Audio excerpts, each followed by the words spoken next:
The following is a presentation of TFNN.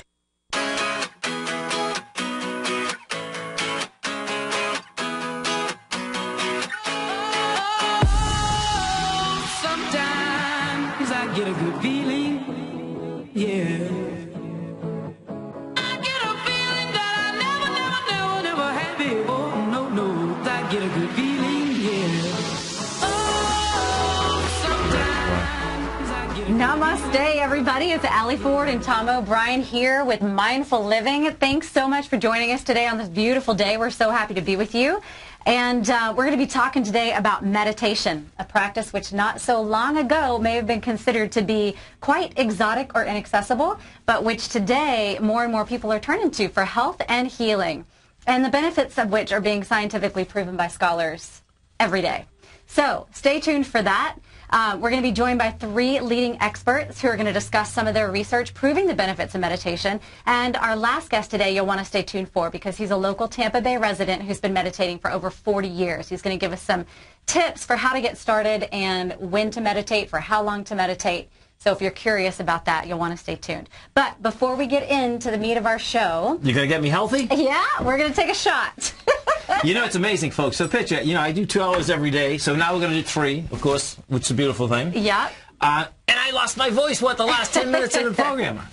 So you're going to need this. All right, this is our power shot of the day. Okay. And I thought it was quite appropriate, as it is the holiday season, and we're celebrating not only life, but health, right? Yes. And this shot today, we'll call it the power shot, is straight wheatgrass juice. Straight wheatgrass? Straight wheatgrass, not shaken and not stirred. Can I put these in a book? You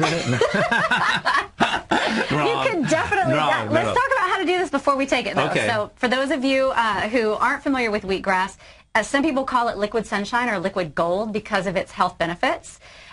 It's full of chlorophyll, 70% chlorophyll, which is an important blood builder, a really potent detoxifier, and can even fight bacterial infection both in and on the body.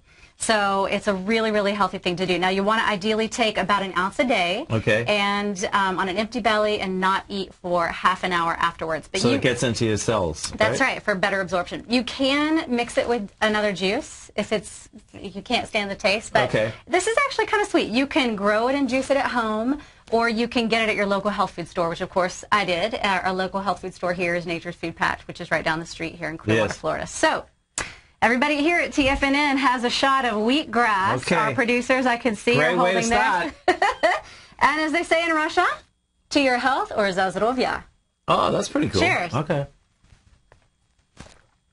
That's that tasted good. pretty good, right? Yeah, no, that is good. I like that. It's really strong, really good for you. That's sweet. Hopefully that'll help us stay healthy as we enter this very busy holiday season. Yeah, no doubt. So I'm excited to talk about meditation today.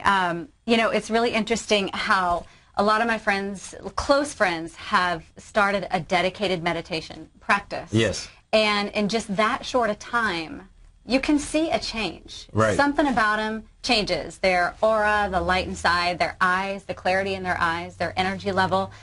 You just get more calm and more centered. And I'm excited that what ancient yogis have been claiming for centuries as a healthy, beneficial practice is now being proven by modern-day scholars and scientists. And, what you're going to see, folks, what's amazing here is that they're talking about the genes actually change. I mean, and if we have Dr. Denninger on the front page under Breaking News, we put his paper up.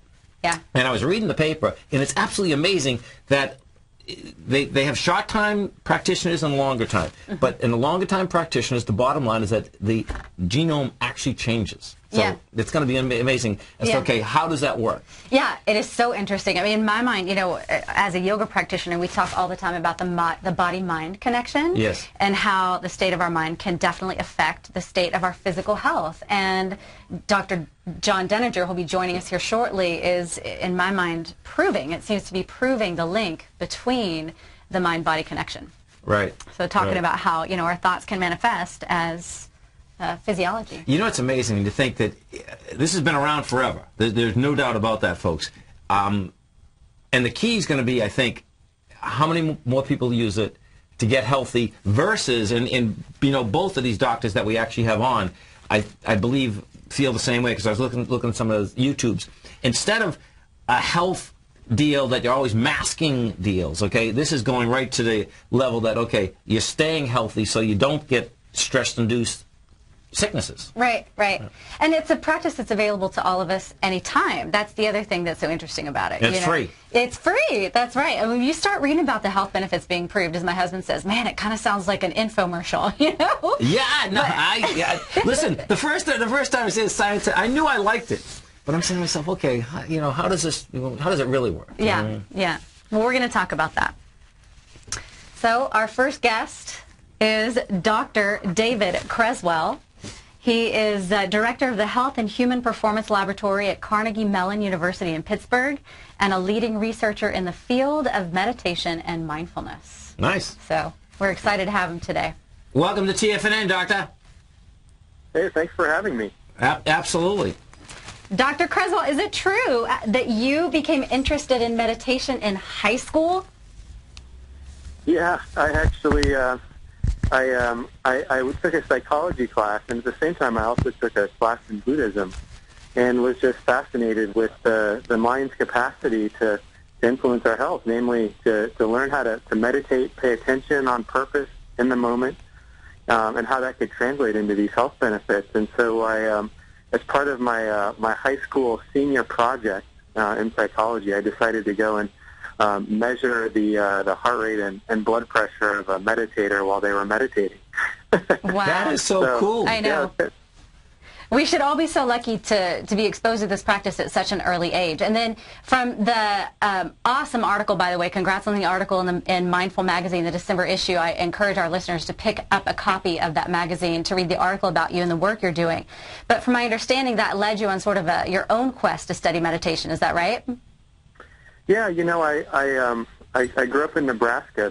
It's actually not a huge hotbed of meditation practitioners, but nonetheless there was a meditation center there in Omaha, and I learned some of the practices, and then later went to a Buddhist monastery in France. Wow. to kind of learn about the practice, and it was just my first experience with the kind of real living spirituality and practice that's really about empowering people to really pay attention to what's happening moment by moment. Yeah, I was so curious, actually, which came first in the proverbial chicken or the egg, if you will. Which came first? Was it you are studying this and discovering these incredible benefits, or was your research driven by the personal benefits that you were experiencing? So it sounds like you personally experienced it, and that helped you choose this as the focus of your work.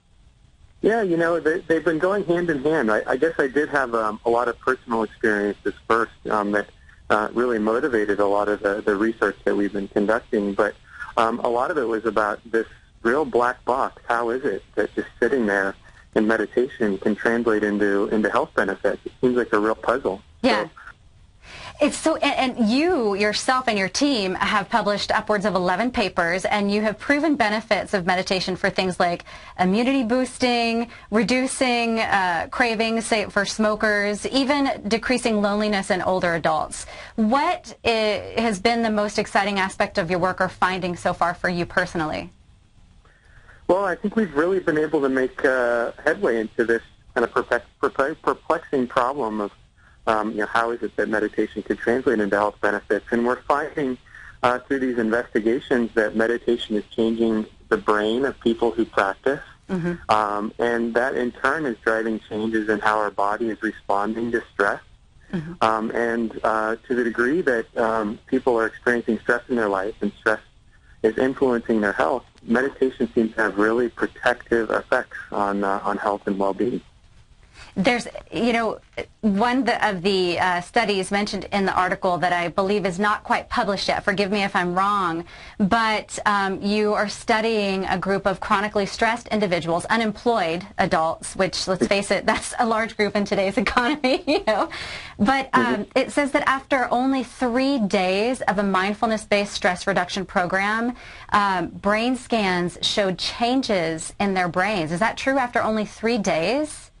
Yeah, it's 3 days, although as the participants in that study will tell you, it was a pretty intensive 3 days. We brought them into a residential retreat center, so they come in on day one at 8 a.m. in the morning, and we basically have them practicing 8 to 12 hours a day for 3 straight days, with an instructor and with a group. But it was a fairly intensive dose of meditation practice. And the reason we did that is that when you recruit high-stress individuals, they're really hard to retain in our studies. After 8 weeks, they have so much other stress going on in their life, it's hard to sit down and practice. And so we said, okay, we're going to give you a 3-day vacation where you can come into the retreat center and just learn and practice meditation. And they really liked this type of format, even though it was pretty demanding. Did they? Did you have? How many of them try to run out?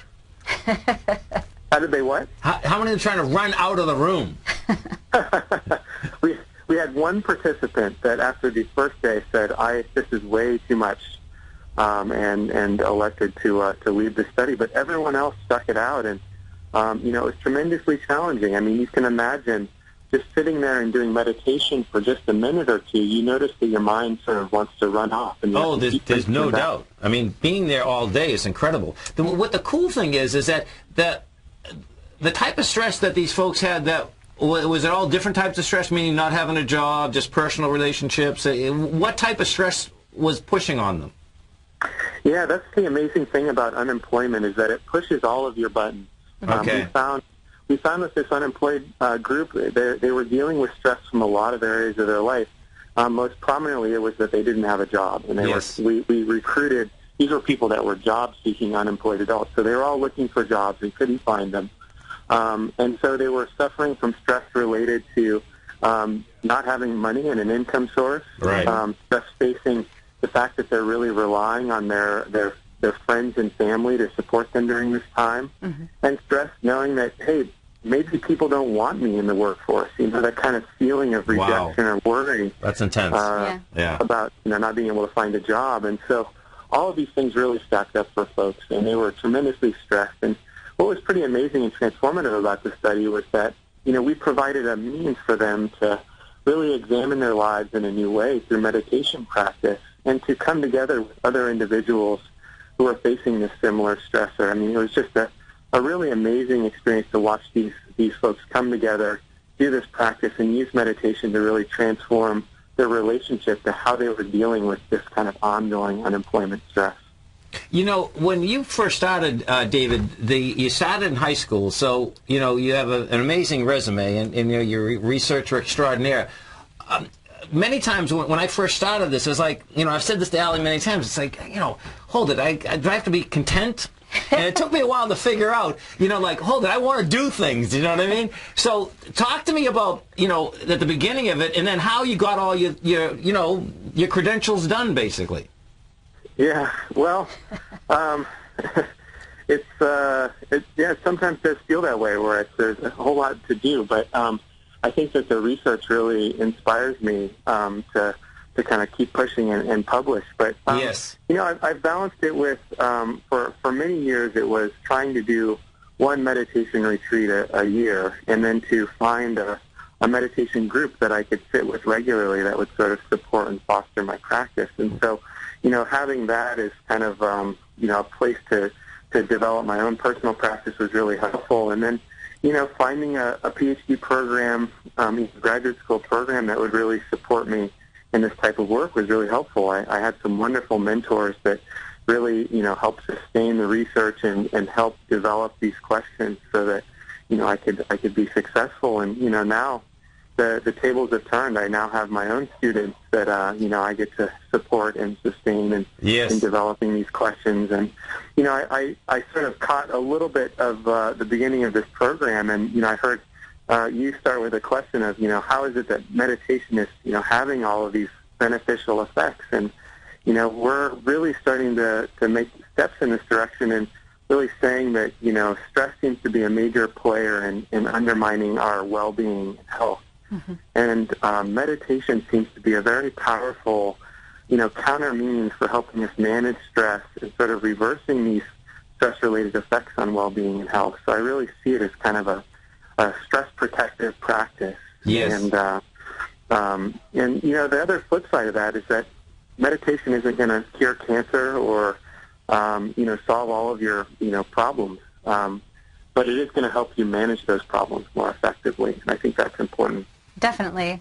I have to say I was really inspired also. I watched the YouTube presentation about the study you did for reducing loneliness in elderly adults, which, is a growing population. And it just excited me for the potential to help that group. I mean, you have more and more people living alone and living longer.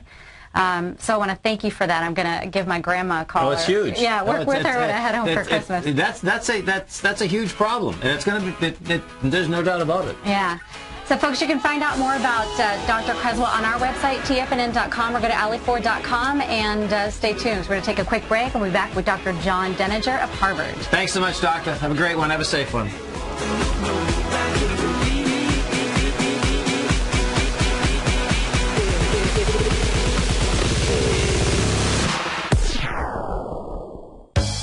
No matter where you listen to TFNN programming, we want you to know you can always access your favorite shows on demand through TFNN.com. TFNN airs live programming every market day from 9 a.m. till 6 p.m. Eastern, and you can view each program by accessing Tiger TV through our homepage. We even have an easy link for all mobile devices, including iPhones and iPads, located at the top right-hand corner of the TFNN homepage. You can use your smartphone to view Tiger TV, but if you don't have a mobile connection that can keep up with streaming live video, then you can simply visit TFNN.mobi in the browser of your smartphone for live streaming audio of all of our programs. The mission of TFNN is to educate our audience directly and interactively through our interactive website and radio call and talk shows. TFNN is able to teach all levels of investors the technical skills needed to trade in today's marketplace.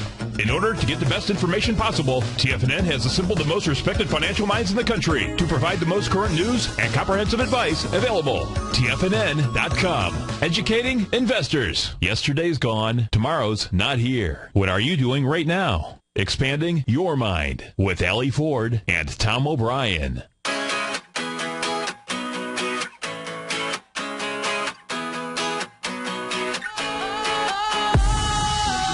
Sometimes I get a good feeling.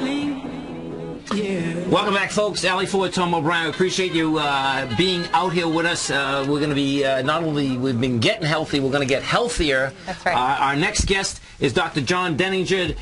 Dr. Denninger is an instructor of psychiatry at the Harvard Medical School. He's the director of research at the Benson Henry Institute for Mind-Body Medicine at Mass General Hospital. And, folks, there's no better hospital in the world than Mass General. No better city. There's no better city than Boston. There's no doubt about it.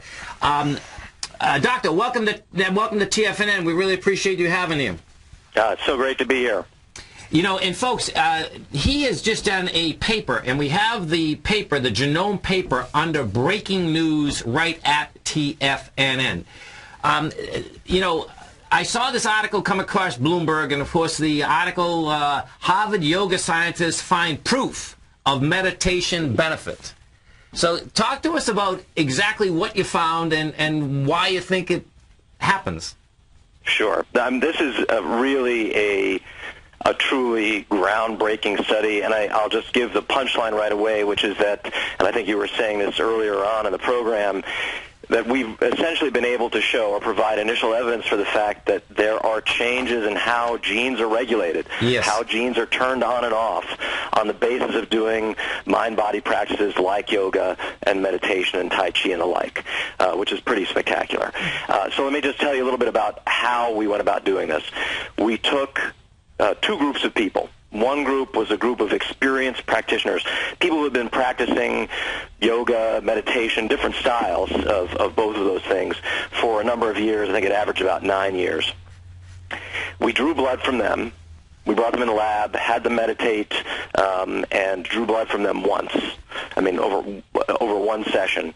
We took another group of people who were matched in terms of, various kind of factors, but they were people who had never practiced any of these things at all. And then we took those and we drew blood from them. And then we took the people who had never practiced and we actually trained them to meditate for 8 weeks. And then at the end of those 8 weeks, we drew blood from them again. And what we were able to show was, first of all, there were distinct differences in what genes were turned on and off. Does that make sense, everybody? Mm-hmm. Yes. How genes are turned on and off in the people who were experienced practitioners and the people who had never practiced at all.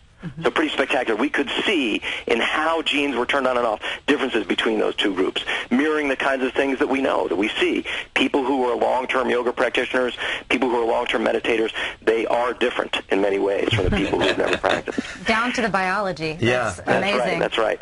And then the really, really exciting thing, in my view, is just over the course of 8 weeks, we were able to show that folks who had never practiced at all, once they were taught to meditate and meditated for 8 weeks, that they had changes that were getting them going in the same direction as the long-term practitioners. Wow. So, doctor, what are there markers inside the blood that you can get this type of information when you're doing this?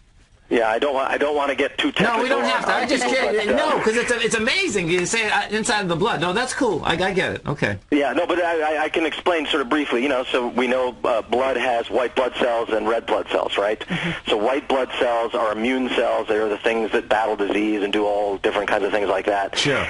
The white blood cells have they have genes in them, so that every cell in the body has genes. And in order to be a white blood cell, or for another cell to be a liver cell or a nerve cell or whatever, genes have to be turned on and off in a certain pattern that makes the cell do what it does.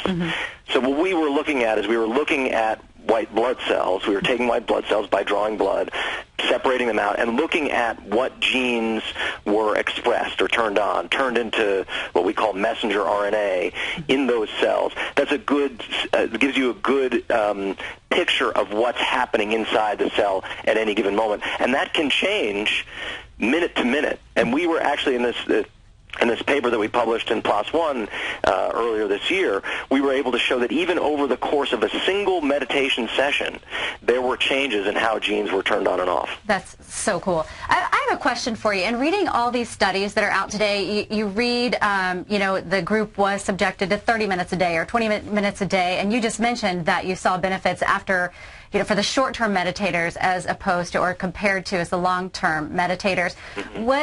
How long do we need to meditate every day to see real benefit?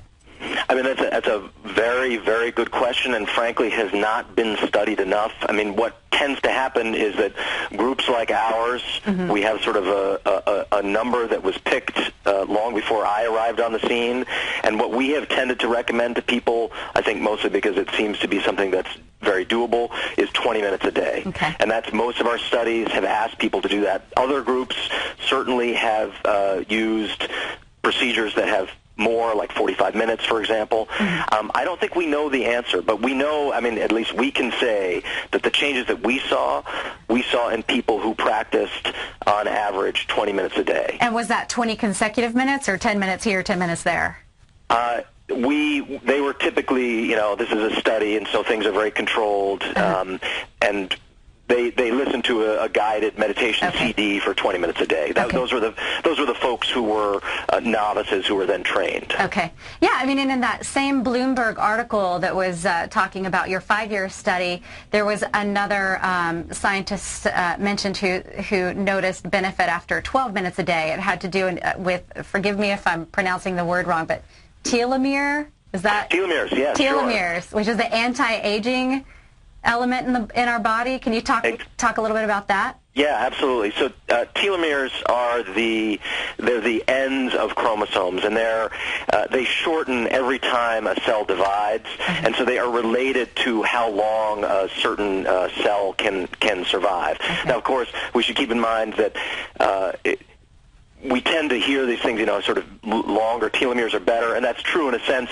but you don't want them too long, because too long can also do things like predispose you to cancer and the like. So it's always a balance when we're talking about those things.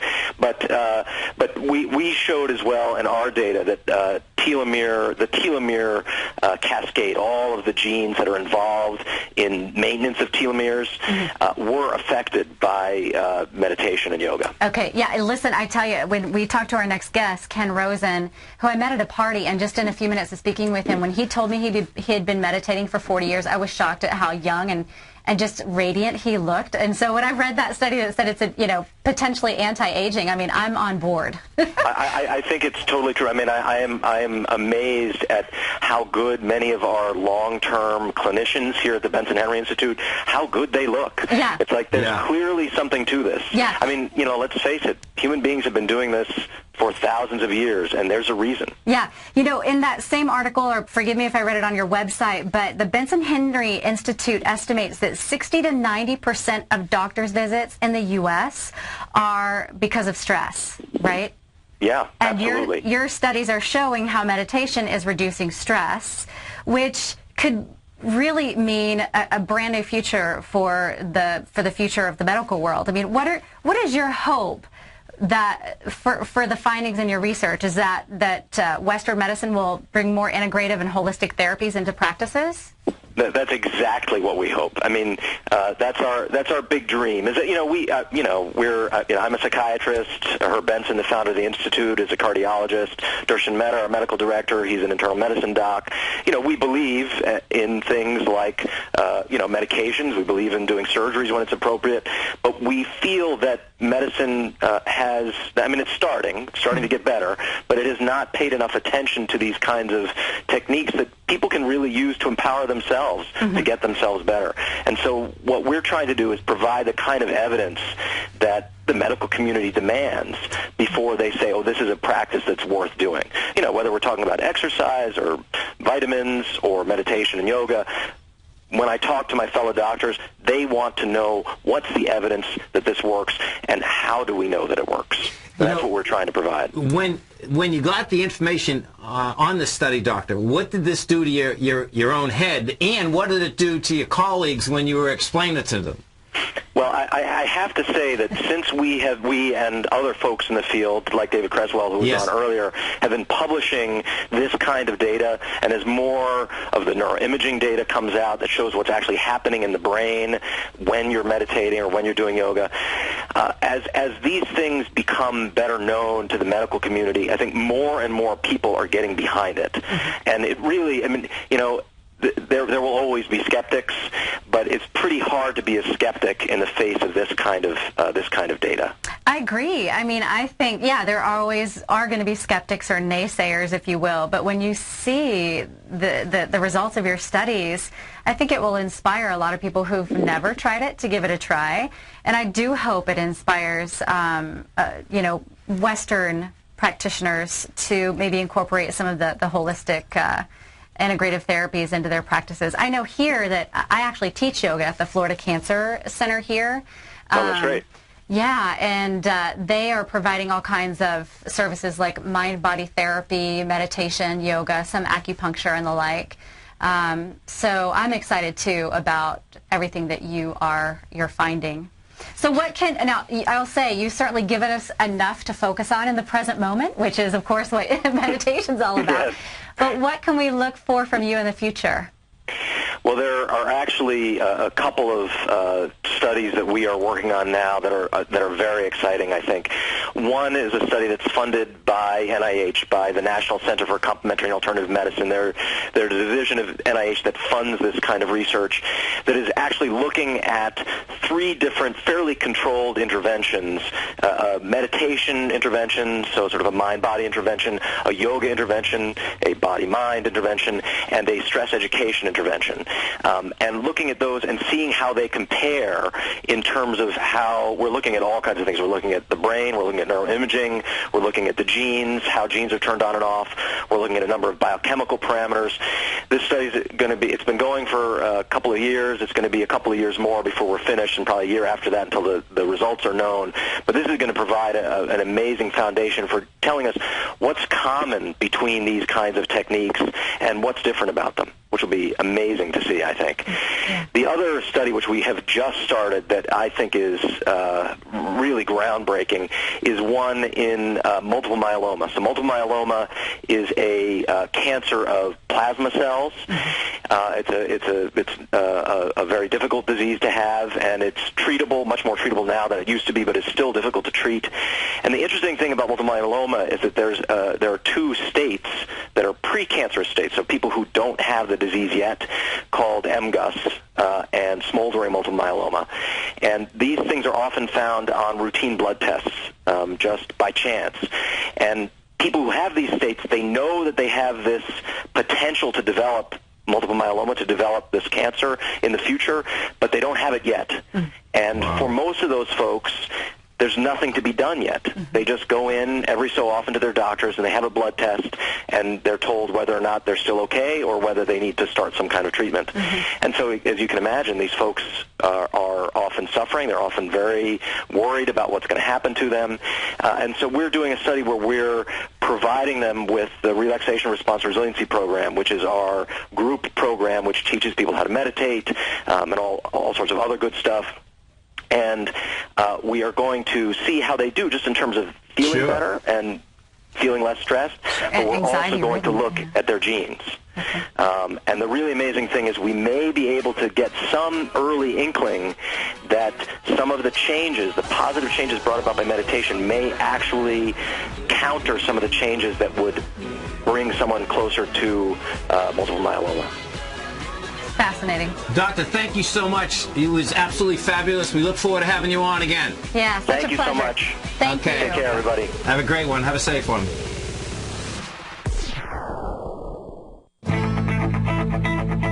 Who says you can't take it with you? TFNN says you can. With your mobile device and TFNN's live radio streams, TFNN has put it all in the palm of your hands. No special apps to download. No subscription fees for live radio or Tiger TV streams. We say you can. Now let's go over to the dollar, because the dollar is going to be the generator. It is the generator of basically higher dollar, lower market. And what the dollar has done, and this whole uptrend, folks, has just gone sideways. The way it works, folks, is this. We say you can. The Tiger Financial News Network. Smart investors and professional traders know you can. TFNN.com. Educating investors. Life is a mystery to be lived, not a problem to be solved. Expanding your mind with Allie Ford and Tom O'Brien.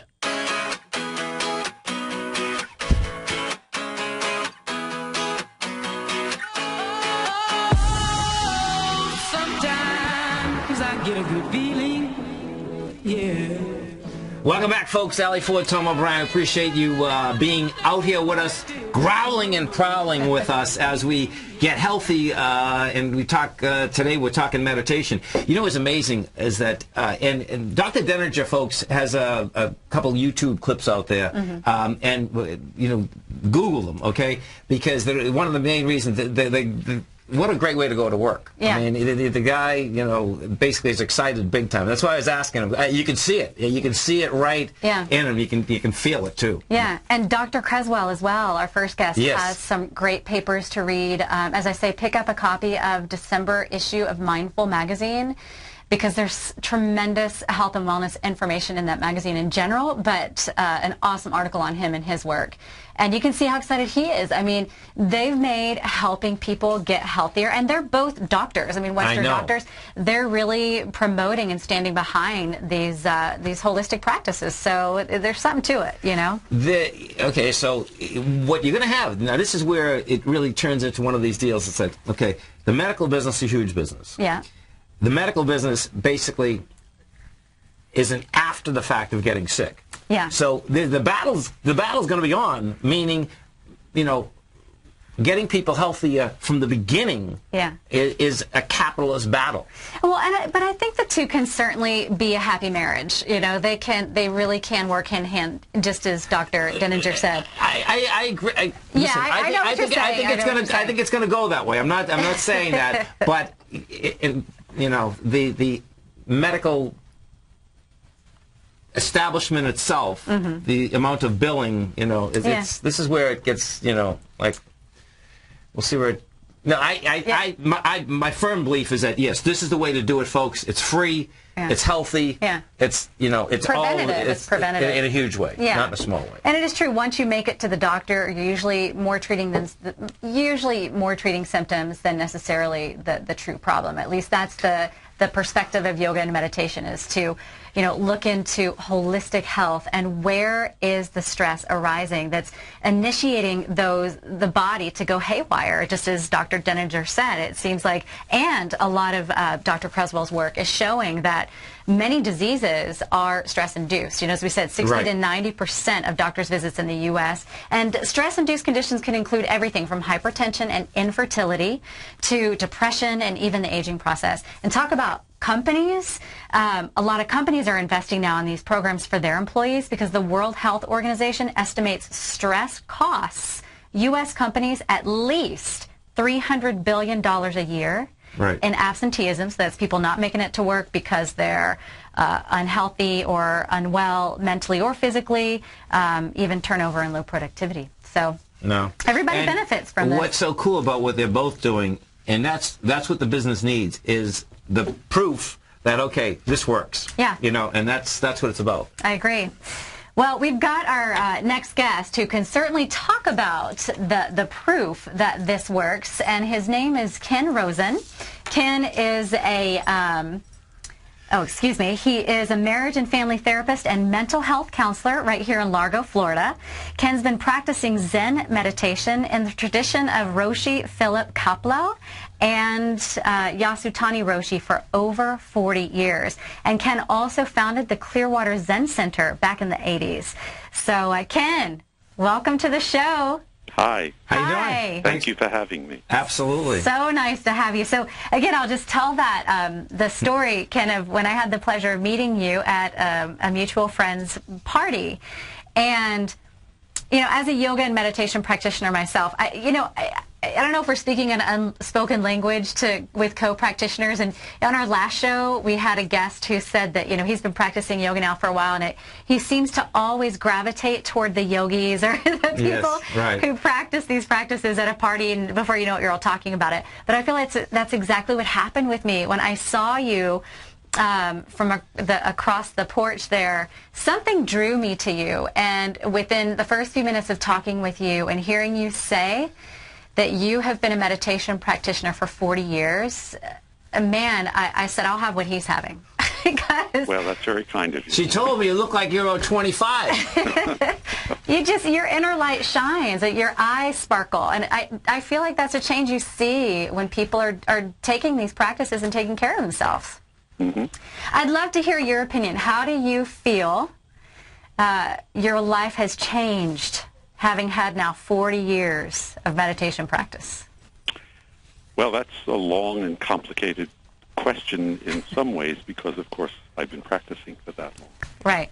I can say this, that it's become central to my life, and the way I am, the way I relate to my life, is informed by my meditation practice. And I think it does allow for a way of dealing with things that meets what you can read about in many psychological and Buddhist and other probably religious texts that say when one's mind is quieter, then one meets events in a much more calm way. It's just the way it is. Most of our difficulties in life stem not from the circumstances of our life, but from the way we think about the circumstances of our life, the way we interact with them because of certain ideas, concepts, and ways of thinking in our head. Right. It's interesting. When the mind quiets, which it does through practice, then we tend to respond differently to the world. Right. And therefore our life becomes quieter, calmer, more equanimous. And that's a very powerful value. Very powerful. Over the course of the years, Ken, does the mind quiet even more? Are there stages that this happens in? Yes and no. I mean, yes, of course. The more one practices, and I didn't hear your previous guest, but I know there's research, and particularly when they've done research with the brains of what is sometimes referred to as Olympic meditators. These are, like monks, particularly in the Tibetan tradition, who have meditated for, thousands of hours over the course of their life. They can actually visibly see differences in brain anatomy, visibly see it because of the years of meditation. So we know at this point, and I'm sure your previous guest pointed that out, that there are physiological processes that take place when you're meditating. So there's no question, as the brain changes, so does our relationship to a quiet mind or the way we deal with things or whatever. So in a certain sense, yes, there are stages. On the other hand, there are also what I would call these shifts that many in our meditation center, we have, regular, we call them sittings, meditation sittings. We have regular sittings every Sunday, Monday night, and Wednesday night. But then we also have longer sittings, like all-day sittings, and then we have retreats. And very commonly, when a person, even someone who hasn't been meditating for that long, will go to a retreat, let's say do meditation for 2 or 3 days in a row, they will have great shifts in their mind. It may not last forever, but they'll have an experience of a kind of a quiet or a peace or a centeredness that is something they may never have felt before. And that's a case, we have the capacity. From a Buddhist point of view, you said something. Our mind is naturally quiescent. Right. Well, and again, I think you described what that means really well. A lot of people, who are new to meditation may not understand, what does that mean when my mind is quiet? But you said it's not necessarily the events in our lives. And in fact, Ellen Langer, who was on our previous show, a Harvard psychiatrist as well, said the same thing, that it's not necessarily the events in our lives that cause the stress, it's how we react to those events. And so what you're describing as a quiet mind would be reacting to events, even adverse events, things that are difficult in life, with more equanimity, with less of those bursts, if you will, that cause stress and emotional upheaval. Right, and from a neurological point of view, we know that we develop neurological pathways. Sometimes years ago we used to call them the old tapes in our head, or our conditioning. We can call them a lot of things. And they become lenses or filters through which we look at our life. My original teacher once said that we actually don't live our life. We live through the concepts in our head about our life, and we think that's reality. When the mind quiets and concepts, we begin to see through concepts, see them for what they are, not reality, but ideas about reality. And we begin to more directly experience our life in the way a child does, but with the consciousness of an adult. We have a much deeper way of experiencing our life, and much less distorted. And in that context, that means that you're not thinking about yesterday or thinking about tomorrow. Is that correct? Well, that's minimal, absolutely. The mind tends to want to go to the past, to the future, to fantasies, to ideas, rather than to the reality that's right in front of us. You mentioned at your center, I'd like to talk a little bit about your center, because there are different styles of meditation, and I'd love to hear more about it's Japanese Zen meditation that you practice, and how you would invite someone to come and join you, or how someone might get started with you guys. Okay, well, first of all, I would just want to say something. The expression Japanese meditation, my teacher, my original teacher, who was Philip Kaplow, and there's a the book that changed my life, which I read over 40 years ago, is called The 3 Pillars of Zen, and it's one of the seminal books in the history of American Buddhism. Oh, okay. He wrote that book after he spent 13 years in Japan studying Japanese teachers, and then he came back to America and set up the Rochester Zen Center in Rochester, New York. And I read the book, and I went to work with him. I was drawn to it after reading the book. And he was very conscious, Philip Kaplow, of creating an American Zen. So although our tradition is Japanese, and his teacher was Japanese, Zen has always, in every culture it's come into, because of its very nature, that it says, let's look at what is present in this moment. Every culture is somewhat different, so Zen has always adapted to the culture without losing its essential qualities. That's pretty cool. I think that's important. That's too. really being here now. Yeah. That's right. Well, I That's think to right. maintain its survival, it is helpful for it to adapt to the changing times, if you will, so people can relate to it. So That's right. It's good. And we carry that tradition, so our center is a very American place. I mean, some of us sometimes wear meditation robes because they're comfortable to sit in, but people sit in jeans and they sit in shorts and they do whatever. We're very equanimous. That word is drifting from my mind. Ecumenical is the word. People can come and meditate with us or sit with us even if they don't want to practice Zen. We have a place that's a very lovely place, very quiet. We've been sitting there for 4 years. Okay. So it has a certain kind of energy, and it's very peaceful. And we have a website. I don't know if you've given the www.clearwaterzencenter.org. And anybody's welcome. On Wednesday night, we usually refer to our Wednesday night, which is just an hour. We call that our beginner's class. It's not really a class, but it's a time for beginners because the meditation is only 20 minutes long for 2 times with some walking meditation. That's a great place for beginners. Yeah. And then as you feel comfortable with it, then Sunday morning is our main time when we have longer meditation. Every first Sunday of the month, I give a talk in the second round. Second Sunday of the month, we do some chanting. Third Sunday of the month, we have a circle, which is when everybody can talk about their experience. And then the fourth Sunday of the month, we do something called Daisang, which is in our tradition. People have the ability to meet with someone who's more advanced and talk about their practice. So every fourth Sunday, and I've been given permission by our teacher to do this, people can come and meet with me alone in a room and talk about problems with their practice, questions about their practice. So that's a very important part of our Yeah, it's very helpful. And if I could just interject there, Ken, and say for those listeners who are interested in starting meditation, the fact that you have a beginner's class on Wednesdays and a focused place to sit with a group is so supportive and helpful, and the fact that you offer walking meditation, because I will say in my experience, beginners have some difficulty. It can be difficult for a beginner to sit still for even 5 minutes, much less 20. So I would say that would be a lovely way to start. And if you would, take a minute to dispel some common myths about meditation, because I know they're out there. I've heard them right here in Clearwater, Florida, that meditation is somehow a religion.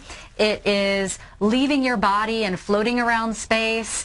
In your words, what is meditation?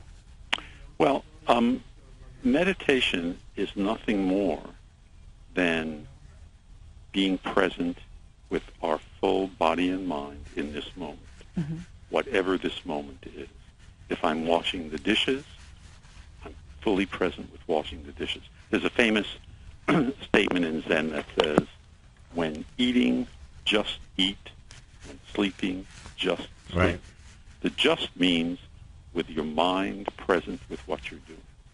So meditation is nothing more or less than being present in this moment in an absolute, complete way. Now, that's hard to do because of the bad habits of our thinking mind. So when we do what we might call formal meditation, we're learning to train our mind to do that. And we have various practices that are given. So beginners may do something called counting the breaths. There are other forms in our tradition. We do koan work. We do something called more advanced called shikantaza, which is a Japanese word meaning just sitting. But all of those are done in stages. And again, the value of having people you can work with who can help you along that path. That's what we do. We support people. By the way, in terms of sitting, we have in our zendo, in our meditation hall, we have chairs, we have kneeling benches, we have cushions, we have all of that. So not everybody sits on the ground. Right. Because not everybody can do that. Yeah, I think that's also a really important point. I think a lot of people may be fearful of meditation because they think that they're going to have to sit cross-legged for hours on the floor when you can do it sitting in a chair. So that's very good to know. Absolutely. And the greatest misconception that I hear when I meet with people one-on-one and talk to them, very often a person will say to me, "Oh, I've tried meditation before. I can't meditate because I can't stop my mind or I can't quiet my mind." And I always say, of course not. Of course not, because your mind is trained to think, and thinking has value. We have to be able to think. What we do in having a practice, what it means to have a practice is I focus my mind on the thing I choose to focus it on, let's say my breath or my koan or my other practices, and I leave my mind alone. We're not going to get into a direct battle with stopping our thinking. You get into a fight with your mind will win every time. The mind will win every time. That's a fact. Yeah, no doubt. We've been practicing thinking since we came out of the womb, and everybody starts talking to us. We begin to practice thinking. But we have this capacity to be present, awake, and aware without the mind being active. And all of us experience that naturally at different times. But we can train ourselves to do it more. Right. Well, and I think that's when it really is so valuable to have a knowledgeable teacher such as yourself to, help one along the path, especially as these questions arise. We have a caller, actually, Ken, on the phone, on the line. Ronnie from Palm Harbor with questions about meditation. Ronnie, are you there? I am. Hi, Allie. Hi, Ronnie. How are you? Good. Thank you. I'm enjoying the show. I'm so glad. Thanks for calling. For the call. Yeah. Well, I had a question. I'm not sure if it was answered while I was on hold, but if you have a hectic schedule and you want to start your own home meditation practice and you have some time constraints, do you have some simple tips on whether there's meditation music or equipment or how can you be successful just starting out for a few minutes at home? Ken, would you like to address that? Sure. The first thing that I would say is don't be hard on yourself and demand of yourself any lengthy time. It's okay to begin with 5 minutes a day if you want to. If you do 5 minutes and you feel comfortable and you keep going, that's fine. But try one of the mistakes I think we make with all kinds of attempts to change is we try to do too much at once. One of the reasons so many New Year's resolutions fail is we overreach. Yeah. So start slow. It is good, if you can, to find a place that's quiet and neat in your home. Maybe set up something simple as a picture that you like or something comfortable that you like, something that creates an atmosphere of good, and just simply, in any comfortable position you can find, to sit quietly, take a few deep breaths. Very importantly, keep your back straight, if you can do that sitting up, and just breathe and count your breaths. Every time you exhale, count 1. As you inhale, count 2. Up to 10, and then go back to 1. If you lose the count, just go back to 1. That's a beginning practice. Okay. It's very useful. Now, there are obviously many, many other small details that one could get into that is better to do with, directly face-to-face. But anybody can start that way, and many, many people do. One of the surprises, one of the surprises to me has been how often people will come to our center and say they've been meditating on their own for 10 years, never with a teacher, never with a group. They just did it naturally. So if you want to do it, just go and do it. Don't worry about the techniques. Don't worry about time. Just give yourself permission to do it and enjoy it. That's right, folks. Just do it. Ken, thank you so much. Ronnie, thanks for the call. It's Clearwater Zen Center. We really appreciate it. And folks, every Wednesday, 6 to 7, you stay right here. Allie and I are going to keep you healthy and happy, no doubt. That's right. Thanks so much for joining us. We'll see you next week, next Wednesday, 6 p.m. Eastern. 6 to 7.